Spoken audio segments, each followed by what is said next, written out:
Good morning, everyone. Welcome Good to morning. the Intentional Living Podcast. Good morning, Dan. Good Dan, morning. Dan Gutierrez and Marty Keller here in beautiful Sacramento in early February. This is a podcast that talks about how to create the life that we truly want from the depth of our hearts, how to deal with the obstacles that get in our way.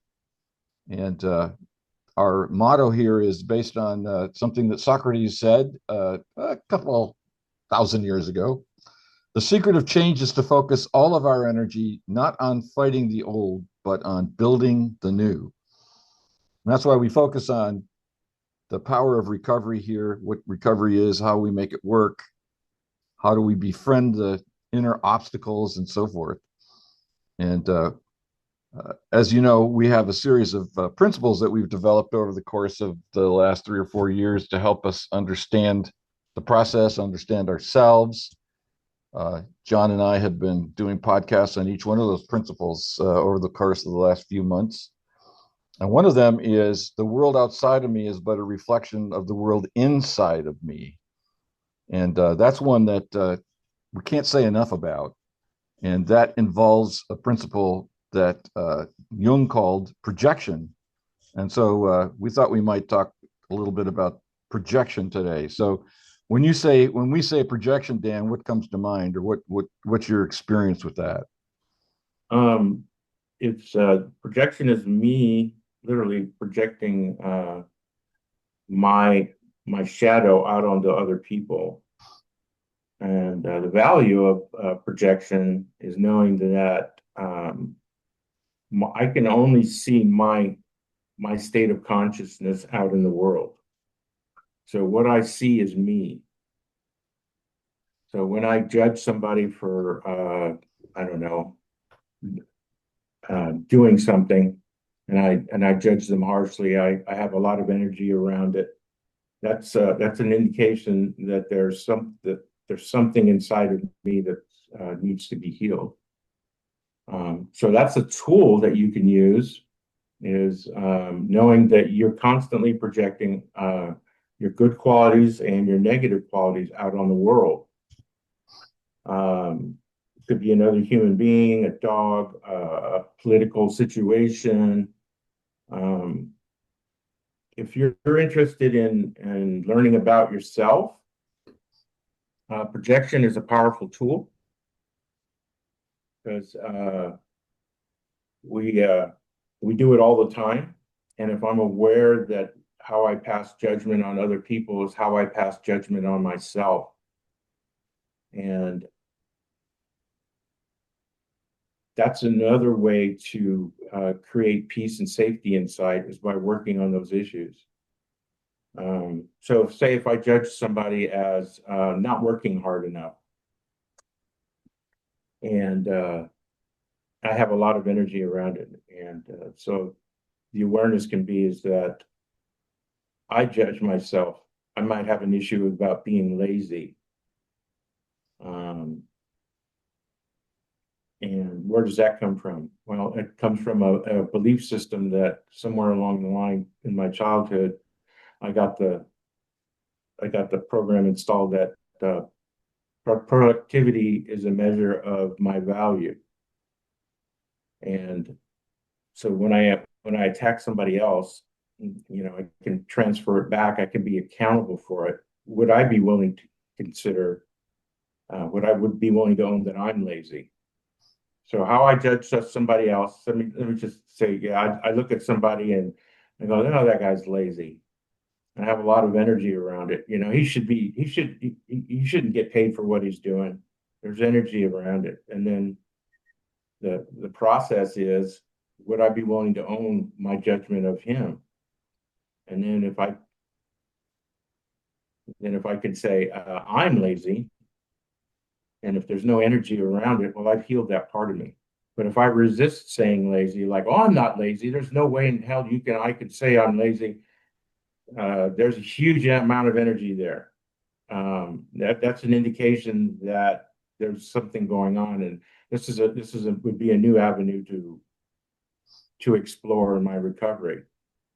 I would take it to, own the judgment of someone or something, and then take it to the accountability tree. You know, state the truth. I'm lazy. Take a deep breath. What is it I want? I intend to be kind, safe, and peaceful, and move on. But this, for me, this is one of the most powerful tools in recovery. It's because I'm constantly, if I want to see what's going on internally, all I got to do is open my eyes and then just let myself go. And everybody teaches me something about myself that only they can. And it's also about good qualities. If I see somebody that's at the park, a man at the park with his children, and he's playing with them, and they're all having a good time, and my projection on him is that there's a good father. He spends time with his children. So if it isn't in me, I can't see it. So that nurturing, that ability to be with children, a good father, is already in me. Just like the judgment of somebody who's lazy, that's also in me. But when we do projection work, there's only really two categories. It's either love or fear that I project out onto the world. And if I understand that, then everybody becomes my teacher and gives me a clue to what's going on with myself. And that's the important part about the projection. Everybody does it. You can't not do it. But what you can do is be aware of it and use it to your benefit. You said a number of really important things. I'd like to just go maybe get into some detail here, or depth. First of all, what you are implying is something that we talk about in our recovery work a lot, is that there's a vast part of ourselves which is called the subconscious. There's a vast realm inside that we don't see in our conscious minds. And projection is actually a way an indirect way to see what's in the subconscious, because like you said, I don't see it in me, but I see it out there. And the only way I could see it out there is, as you said, if it's already inside of me, or the only way I could see it and react to it with some kind of emotional charge. And so the thing that first brought me into recognition that intentional living had real potential for me is the recognition of the subconscious mind. I knew formally that such a thing existed, but I didn't have any tools for really accessing it, appreciating it, learning from it, until I learned about projection. And so number one, there is this vast pool of mind that is not something that we're conscious of. And because life is lived from the inside out, which is another one of our principles, the world I see out there is a reflection of the world inside me. Then when, as you said, if I get triggered, it's a word that we often use to signify that emotional exchange that we get when we see something out there that's really something we're not aware of in here. When I get that trigger, that emotional charge, it can be something that teaches me something about myself. So number two, which is really important to this, is learning to name or own or take responsibility for the thing I'm saying about that person out there or that situation out there without blame or judgment. Because the example that you used, that guy's really lazy, he really shouldn't get, he's really getting paid too much, that kind of stuff, is full of blame and judgment. And so why would I want to say that about myself? And in fact, that's the reason why it's in the shadow of the subconscious in the first place, because it's something about ourselves that we simply can't own, we can't accept. it's we've judged it in our subconscious world as so terrible that we can't I can't say that about myself. And Right. equally, like you said, and this is really what part that sometimes really surprises people is that those wonderful qualities of mine that I can't own. That when I was a little boy, um, I was told you. If I was told on a regular basis that there was something wrong with me, or if my uh, uh, uh, failures were pointed out to me more regularly than my successes, then of course I don't see the wonderful things about myself, but I can see them out there, and I can get a trigger also, and the trigger usually is a form of, oh, I really love that person. That person's qualities are so incredible. I want to be with her. I want to be with him. Um, so to learn to own those things, accept them, take responsibility, which starts, as you said, with a verbal statement. I am lazy, without making that wrong. That was really that was the one I really had to work on because I was just habituated to the same energy I grew up with, which is there's something wrong here and it's something to be avoided. So, well, no, if I if I thought I was lazy and my parents thought that was a terrible thing, no wonder I couldn't own it. Well, it's pretty, it's an interesting thing, it's like, I tell people, it's like, okay, so how about I say that I really love your long, purple and green hair. I think it matches your eyes well. Okay. Maybe you wouldn't have any energy around that because, you don't have any, purple, green hair. But then if I say you're lazy, all of a sudden you have energy around it. Same person, same different words. What's the difference?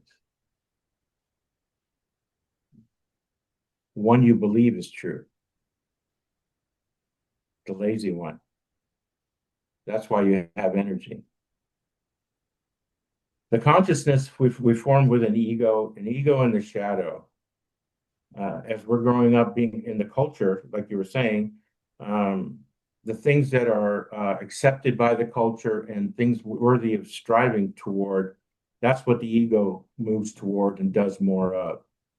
The things like being lazy, not being productive, um, not all things of that nature get relegated to the shadow. So mostly what we do is the ego focuses on doing the things that are have pay value, are common in society and are deemed worthy or worthwhile. You should be doing. And the shadow are things that you don't do. You're going to be rejected if you do these things. So the shadow relegates them, or not the shadow, the ego relegates them into the shadow world, the subconscious, where they stay hidden. So subconscious means below my level of awareness. We're all familiar with somebody that a friend or something that, you know, we can see certain characteristics in them, and then if we bring it up to them, they'll be in denial of it. No, I don't do that. I don't do that. That's not me. And it's like, well, of course they can't see it, but others can. And that's one of those things is it's like it's meant to be subconscious, below your level of awareness, so you don't do these things. The people who are worthy or do the things that are culturally acceptable, usually there's a benefit to it. They get better jobs. They may have better partners. Um, get better food back in the day. So these are all rewards for following what the ego thinks is desirable, and what's not desirable gets relinquished to the shadow. So when we see that thing that's to be relinquished in the shadow in somebody else, we get activated. That's the only way we can tell that that's a part of us that requires healing, still needs to be healed. Is we see it in somebody else. And the hardest thing, I do a lot of this, is getting people to own that judgment. And I tell them, it doesn't mean it's true. It doesn't have to make sense. But if you'd be willing to, just own the fact that I'm lazy and see what happens. And some people just won't do it. And it's just like, okay, there's energy there. There's trauma there.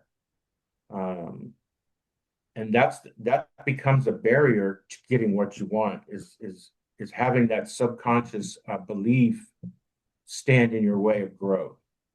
And understanding and owning your projections is the way to grow and get to know yourself at a deeper level. And once I understand that I'm owning my projections, more of myself is being revealed through this process. And then I get to know myself to a greater level. And what I've learned is when I own my projections, I get to know you as you instead of who I think you are. Right? I take one look at you and I make an assessment, I judge you. And if I hang on to that projection, I never get to see the real you. All I get to do is see who I think you are. And that's if you want to create connection with people, that becomes a barrier. But if I know I'm judgmental, I'm racist, I'm a misogynist, I'm violent, I'm mean, I'm cruel, I'm arrogant. When I understand that I have those qualities or character defects, I don't know if you want to call them that, but I don't, but for lack of a better term. If I continue to own them, they no longer their influence lessens on my real world assessment of people. If I know I'm judgmental and I'm judgmental, I catch it. It's like you're being judgmental here. And it's like, okay, so what do you want to do? I want to treat everyone equally. Okay, well let's do that. But if I'm not aware that I'm judgmental, it's hidden from me, then I continue to operate from the ego, which in turn creates what it creates. And it's just another tool. Like I said, for me, it's the gift that keeps on giving because I constantly am projecting. And it's now that I understand that I'm doing it, I have better relationships. My work is better because I see myself in other people, and it's like, wow, okay, Bob over there, what's Bob doing? Well, he's acting out. He can't sit still. He disrupts the class or whatever. And it's like, okay, can you own that judgment? Yeah, I disrupted class all the time too. All right, well then I'm just like him.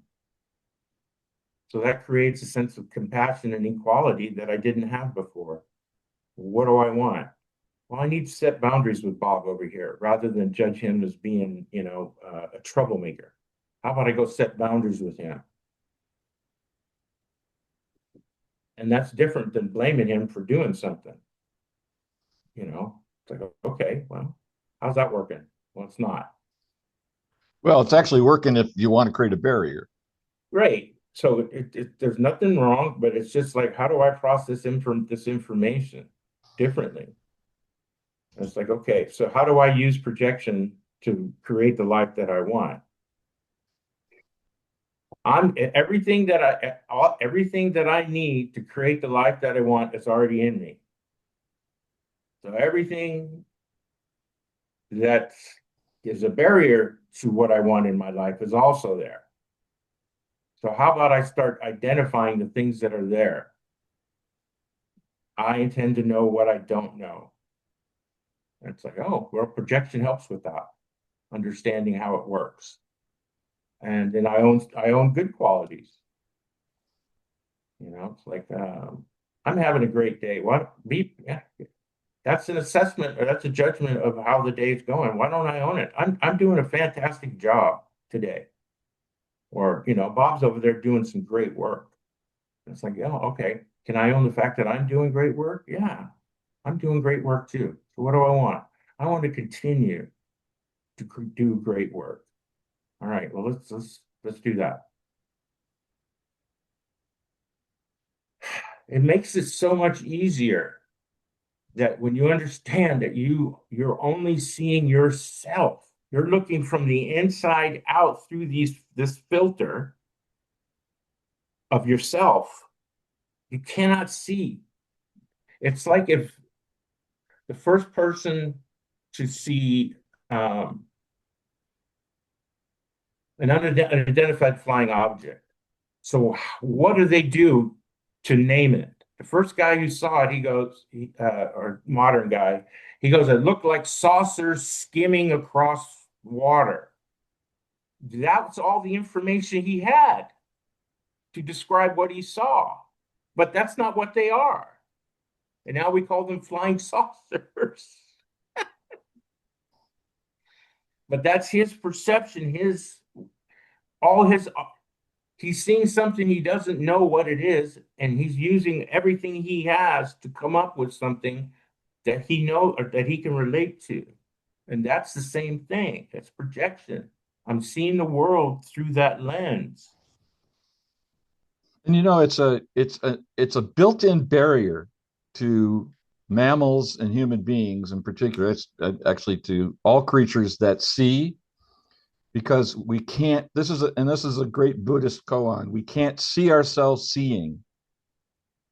So we're sitting here, I'm looking at you and I'm seeing you, but I can't see my seeing activity. I can only see the results of it. Right. And that's a barrier. That's a barrier to origin. And that's what projection helps us appreciate. There's a barrier called the subconscious to seeing all the material that's in there. But if I pay attention to things that I notice out there that give me an emotional charge, I can't see it, but I can see the results of it. And then I can make an assessment differently from what I had been assuming before when I couldn't see the results of my projections. So there's a bunch of things that you said. There's some more wonderful things to unpack. The one thing, a couple that are really, I think, essential is that the projection is a projection of a belief. So there's a belief about myself. I just can't abide. I can't live with it.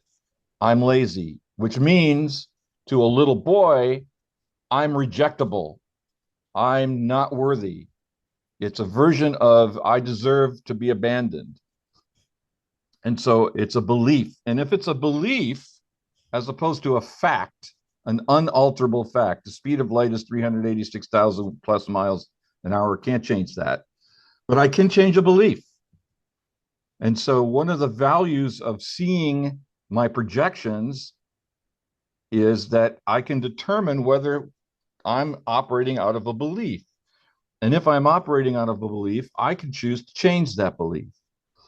That goes to what you were saying. So what do I want in the accountability tree process?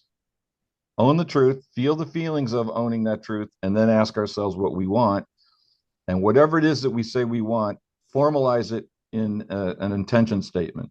I intend to be at peace. I intend to love myself and everybody else unconditionally, whatever it is. So that idea of that all projection comes from a belief. And also we notice that the beliefs are always accompanied by a feeling state. And so that's another one of our principles is every thought has an accompanying sensation. And so again, that feeling that we get when I see that person or that situation and I get angry, I get aroused somehow emotionally, that's the belief accompanied by that emotion. And that emotional feeling state is actually the real value because it's how I get alerted to something's going on here. Like you said, if I look at something and I have no response to it, then it's not, there's no projection there. It's just something I see out there, and it is what it is. And I'm permitting it to be what it is. So, another thing that you said that's part of this is that we all project. As in fact, I would go so far as to say is we cannot not project.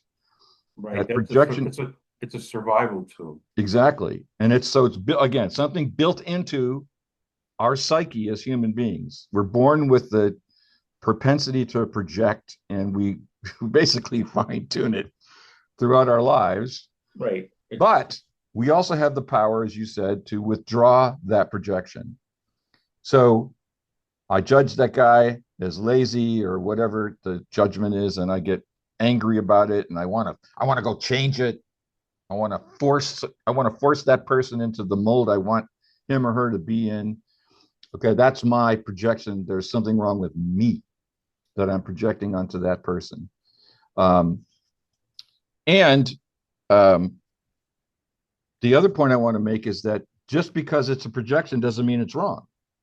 Doesn't mean it's not true.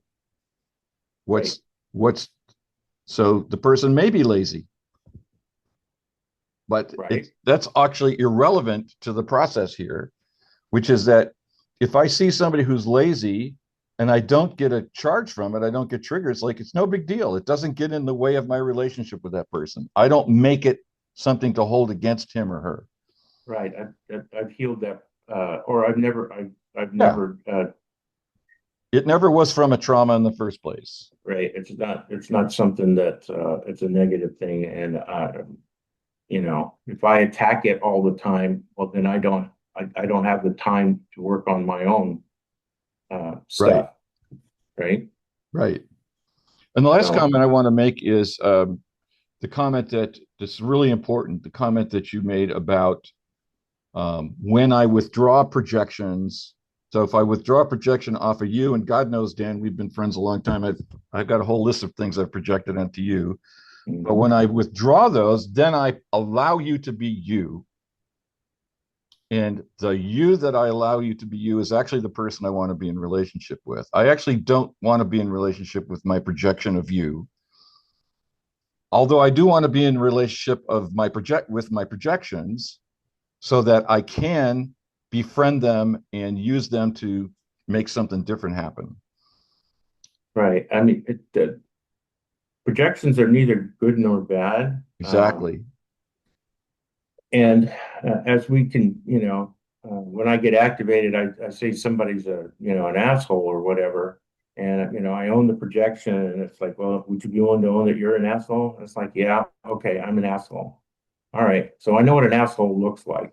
And, 5 minutes later down the road, the guy does the same thing, and I go, man, he's such an asshole. All right. Would you be willing to own you're an asshole, Dan? Okay, I'm an asshole. And then, it's like, okay, I am seeing what I'm seeing. And he is an asshole. All right. That's the work. He could be what he wants to be. I got activated. I owned what I saw. I created an intention for my healing, instead of being an asshole. What do I want? I intend to be open, willing, and trusting. Okay. But then, and then I can just go, thanks, Ed, I appreciate what you taught me about myself. And for me, that's a whole lot of compassion that I have, because it's like I've been running around living from my projections and judging others from projections and my trauma and my family of origin dysfunction. And the difference between him and I is I'm becoming aware of that. He's not. He's running around, forgive them, God, for they know not what they do. Right. And it's just like, I too have been like that. I've been, loose in the wilderness with no guidance. And I know for me, I have compassion for them because I felt miserable. I'm always angry at everybody else because they're fucked up. And it's just like when I start owning my projections, I change. I realize that, the stuff I have was given to me. My judgments were given to me by family of origin. And it's like, okay, I can choose at this point, I can choose to either continue with them or I can create my new beliefs about them. So back to there's nothing wrong. Understanding projection gives me an opportunity. If we didn't project, I wouldn't have the awareness of what's going on in my subconscious, and then my subconscious would be running my life, and I'd be doing it on autopilot. Now that I understand this, that my projections are from my subconscious beliefs, patterns, experiences, expectations, conscious and subconscious experiences. The more I understand what motivates me, what drives me, or what influences me, the better decisions I can make about creating my future. Yeah. And that's the tool for me. Well, let me add one as we got to wrap up here. The other one is doing this work in group, because as you said at the beginning of the conversation, the group can see from my projections for me and can reflect them back to me without blame or judgment much more easily than I can. And so most recovery, whether it's through a 12-step program like Alcoholics Anonymous or Adult Children of Alcoholics, or our work, Intentional Living, is done in group, and precisely for two reasons, which are related. Number one, the group can see for me what I can't see for myself, including my wonderful qualities. Right. And number two, the willingness to do this work together is an act of love. So you're in a group that's actually generating a field of love, even if we're not directly aware of it. And love is healing. And so the value for me of doing this work in group is precisely that there's a field of love that my deepest emotional body experiences. And over time, I start to appreciate that and start to reflect it and start to take advantage of it consciously. So if you are interested in doing group work with us in the intentional living work, we have 4 groups a week that meet on Zoom. And so wherever you are in the country or the world, you can join us. And the information as to when and which days the meetings are on and what the Zoom room addresses are will be at the end of the podcast. So please feel free to come and join us, check it out, ask questions, observe how we do this work. You'll find a lot of people who are learning to value the projection. And because, as Dan said at the beginning of the podcast, the projection can become a tool, and it can become a friend of ours to help us learn what's really going on in that part of us we can't see directly. So please feel free to come and check us out. Any last minute thoughts, Dan, before we wrap up? Yeah, like I said, projections are neutral. Own all of them. See what happens. All right. Well, thanks as always for sharing with me your thoughts, and with us and your thoughts. And we'll see you at the next one. All right. Thank you, Marty. You have a All great right. day. You too. Thank you.